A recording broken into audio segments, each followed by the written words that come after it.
Daily లైఫ్లో జరుగుతున్న విషయాలని సంఘటనల్ని ఎలా తీసుకుంటున్నాం అనే దాని మీదే మన జీవితం మొత్తం ఆధారపడి ఉంటుందండి. చిన్న ఎగ్జాంపుల్ చెప్తాను నేను. మనం కొంతమంది చూస్తూ ఉంటామండి. ఒక చిన్న రిజెక్షన్ వస్తుంది, చిన్న ఫెయిల్యూర్ వస్తుంది, అంతే అక్కడితో ఆగిపోవడం, కుంగిపోవడం, కుమిలిపోవడం, ఇక నేను ఎందుకు పనికిరాను అని చెప్పి మనకు మనమే తీర్మానించేసుకొని ఆగిపోతూ ఉంటాం కదా.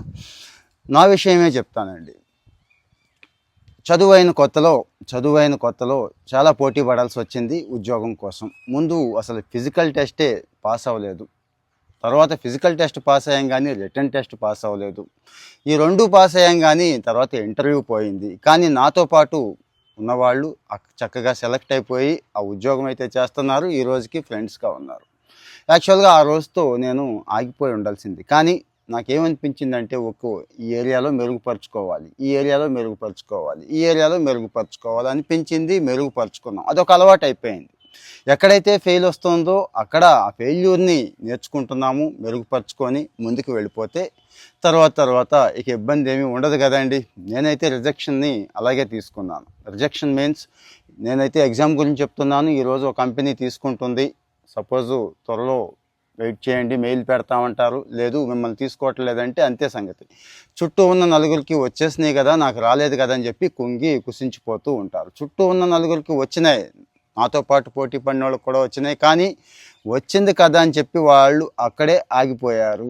నేను మాత్రం ఎక్కడెక్కడైతే ఫెయిల్యూర్ వచ్చిందో, ఎక్కడెక్కడైతే రిజెక్ట్ అయ్యామో అక్కడ కొన్ని నేర్చుకొని కాస్త ముందుకు రాబట్టి ఈరోజు ఒక గ్రూప్ 1 ఆఫీసర్గా ఇక్కడ నేను ఉండగలిగాను. మీతో ఇంత చక్కగా కూడా మాట్లాడగలుగుతున్నాను. ఒకప్పుడు సరిగా అంటే ఇంట్లో ఉన్న వాళ్ళతోనే మాట్లాడలేని పరిస్థితి. ఒకప్పుడు చిన్న ఉద్యోగం, గుమస్తా ఉద్యోగం కూడా తెచ్చుకోలేని పరిస్థితి. సో మనం డైలీ లైఫ్లో ప్రతి సంఘటనని కూడా, ప్రతి రిజెక్షన్ని కూడా, ప్రతి ఫెయిల్యూర్ని కూడా మనం చూసే విధానాన్ని బట్టి ఉంటుంది. అది గుర్తుంచుకోవాలండి. మనం ఆ సంఘటనని ఎలా చూస్తున్నాం, రిజెక్ట్ అయ్యాము, ఫెయిల్ అయిపోయాము, ఇంకా ఎందుకు పనికిరాము అనుకుందామా, లేదు ఇక్కడ మనం మెరుగుపరచుకోవాల్సి ఉంది, లేకపోతే కొత్త అవకాశాలు ఇంకా చాలా ఉన్నాయి, అక్కడ ట్రై చేయాల్సి ఉంది అనుకుందామా, చాయిస్ అయితే మనలోనే ఉంటుంది.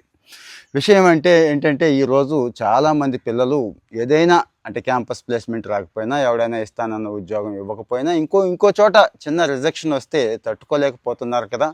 ఒకసారి మిమ్మల్ని మీరు ఆలోచించుకోండి. తల్లిదండ్రులు కూడా పిల్లలకి ఈ రకమైన ఆలోచనని అలవాటు చేస్తే ఖచ్చితంగా మంచి రోజులు ఉంటాయి. వాళ్ళు చాలా బాగుంటారు. భవిష్యత్తులో ఖచ్చితంగా బాగుపడతారు. ముందు కాన్ఫిడెంట్గా అయితే ఉంటారు.